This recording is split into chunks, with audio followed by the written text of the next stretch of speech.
Okay, let's unpack this. If you're listening to this, you're probably serious about, achieving financial independence, maybe retiring early or designing that nomadic life you've been thinking about. Mm-hmm.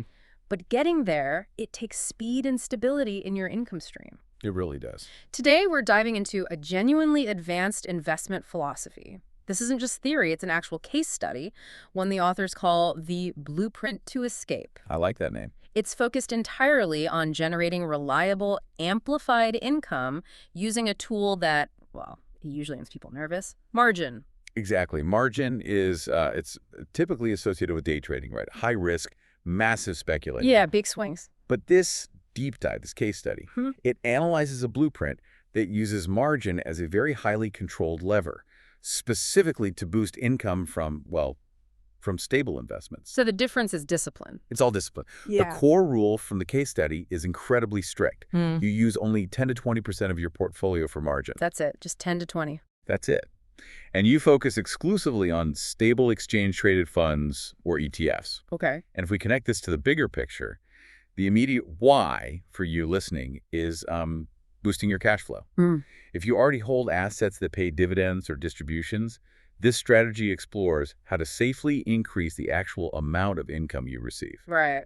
But there's a catch. There's always a catch. The central non-negotiable challenge is purely mathematical. Can the income you generate from those leveraged assets reliably, and I mean sustainably, exceed the interest cost of the margin loan? That's the entire question. That math is the bedrock, isn't it? If the income doesn't beat the cost of borrowing, the whole thing just collapses instantly. Right. This isn't about hoping a stock goes up. It's about manufactured cash flow. So let's jump into the mechanics. What are the essential components required to actually make this amplified returns goal work? Well, the goal itself is pretty simple. Income enhancement. You're just borrowing funds to increase the total capital you have invested in these distribution-paying ETFs. Which in turn boosts the absolute cash flow you get. Exactly.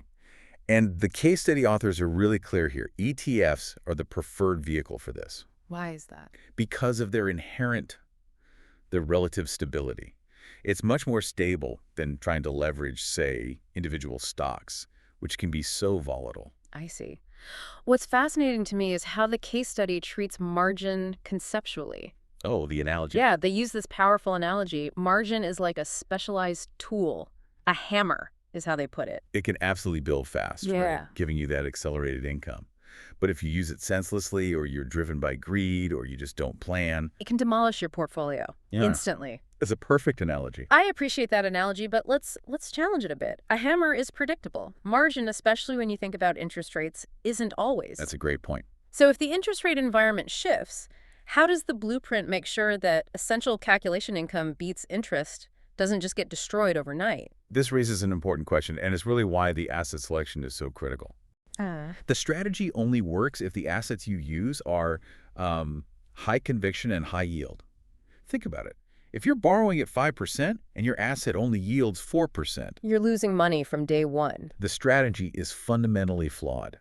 The blueprint demands that your yield must have a substantial buffer over your borrowing cost. A margin for error, pun intended. Right. And in a rising rate environment, they really emphasize moving margin to platforms like, say, interactive brokers, which historically offer the lowest variable rates. Okay. Or you just stick to the absolute lowest margin percentage, maybe 10% instead of 20%, just to minimize your exposure. Understood. So let's talk tools. Which high-yield vehicles, or plants, as the sources call them, are suitable for this? The blueprint seems to focus on two main categories. That does. First up, we have covered call ETFs. Now, a lot of people will know these. They seem like a natural fit because they are already structured to generate regular, predictable cash flow. They're built for it. Structurally, covered call ETFs are excellent candidates. The primary risk of margin is interest expense and, volatility. Right. Covered call strategies inherently dampen that volatility because the premium you collect from selling the options acts as a small cushion if the stock falls. And more importantly, that premium is cash flow. It's cash flow designed to be distributed. Yeah. Margin integration simply lets an investor hold more units of these vehicles. More units means more distributions. And those higher distributions directly help offset the cost of the margin loan and, maintain that crucial positive difference. Okay, that makes sense.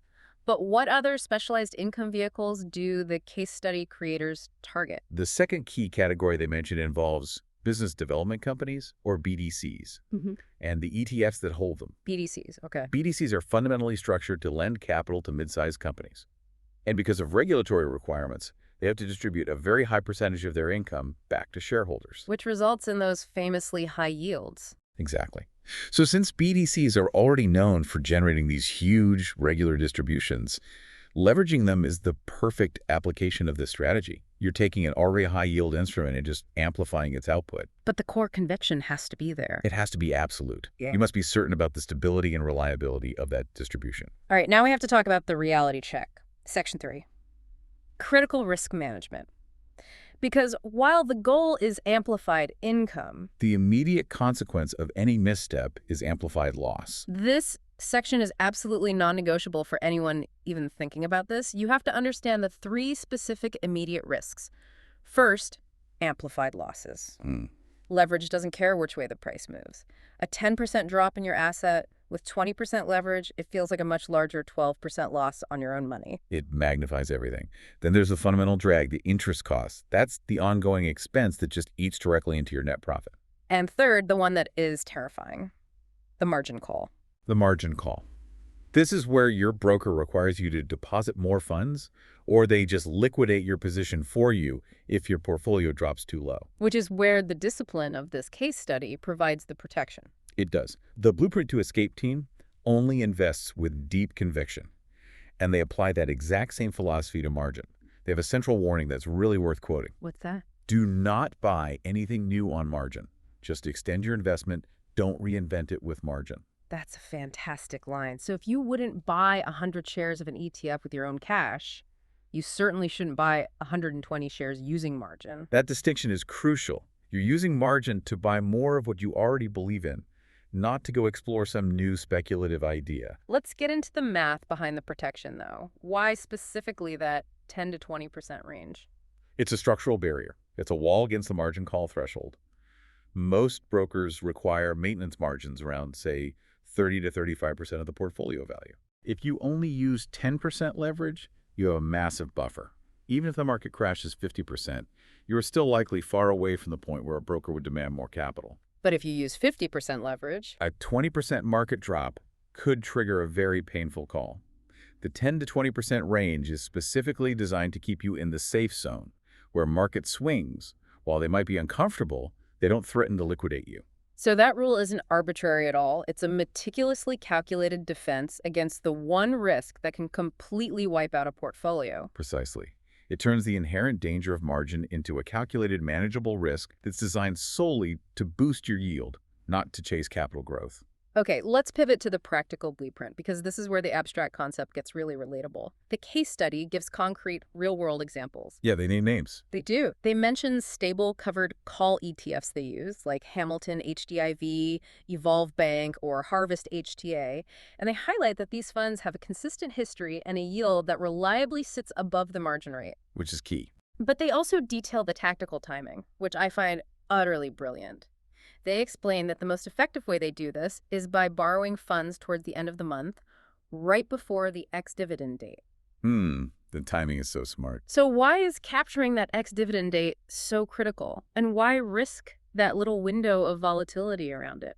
Because that's the key to maximizing the efficiency of the borrowed money. Okay. If you buy the day before the ex-dividend date, you capture that month's entire distribution, say 0.8% or 1% of the value. But you only carry the interest expense for a few days, maybe 4 or 5 days of margin cost. I see. So you're basically doing a highly controlled arbitrage against your own long-term position. That's a great way to put it. If you buy a week after the ex-dividend date, you're paying margin interest for a whole month without getting any distribution for that period. You're paying for nothing. By timing it right, you maximize the income per dollar borrowed while you minimize how long you have that interest liability. It's like a surgical strike. That makes perfect sense. Let's look at the numbers in action then. Let's break down the 2 specific examples they provided. Let's do it. Take the HDIV example. The authors start with a $50,000 core investment. They borrow $10,000, hitting that critical 20% limit. Okay. At the time they did this, they had a 5% margin rate through Interactive Brokers Canada, and HDIV was yielding 10%. So on that borrowed 10 grand, they earn 10% gross, which is $1,000 a year. But they pay 5% interest, or $500 a year. The calculation is so straightforward. The 10% yield minus the 5% interest paid results in a net extra return of about 5%. And that 5% net gain on $10,000 is pure profit amplification. Generated solely by being disciplined with margin. That extra $500 a year when you're talking about covering monthly expenses for financial independence is extremely valuable. It really is. But what about the scenario where the borrowing cost is higher? That's where those high-yield vehicles become non-negotiable. The second case, the evolved bank example, shows this.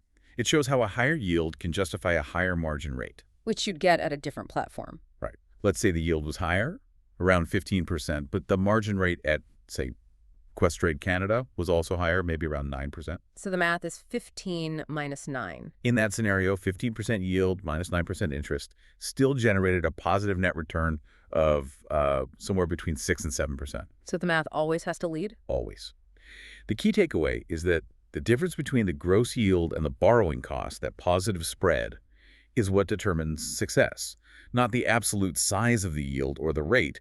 You just need the spread. The spread is everything. Okay, so what about after the distribution is captured? What does the case study recommend doing with the margin loan itself? They explain two dynamic options. First, if the ETF price just kind of holds steady for a few days after the ex-dividend date, they might sell the margin portion. Get the profit, settle the loan. Realize the distribution profit, and immediately pay it back. It minimizes interest costs even further. And the second option? The second, more strategic option is if the ETF's value has actually increased since they bought it. If the asset is appreciating, they often choose to just roll the margin over until the next ex-dividend month. They're effectively paying a tiny monthly interest cost in exchange for keeping their amplified position size active. So they're anticipating both the next distribution and more capital appreciation. Exactly. They treat the margin position dynamically. It all depends on the price action and the distribution schedule. So to summarize the core learning here, margin is a potent tool, but its success hinges entirely on understanding that income-to-interest differential and strictly limiting risk exposure, that 10–20% maximum. You are absolutely using margin to boost predictable cash flow from stable assets. You are not using it to chase high growth. And this deep dive really highlights that truly reliable income generation, especially when you're seeking a faster path to financial independence. It may sometimes require taking on calculated risk. But only if that risk is backed by deep conviction in what you're holding and you have rigorous internal controls. It's not about chasing volatility. Yeah. I think the hardest part of this whole strategy isn't the math. It's fighting that greedy emotion to just nudge the margin percentage up beyond that safe 20% limit. So what does this all mean? As we close this deep dive, we absolutely must emphasize the necessary disclaimers shared by the creators of this blueprint. Very important. This discussion is for educational and entertainment purposes only. It does not constitute financial, tax, or investment advice, especially when you're dealing with borrowing money to invest and using margin accounts. Please always do your own research and speak with a licensed professional before you make any investment decisions.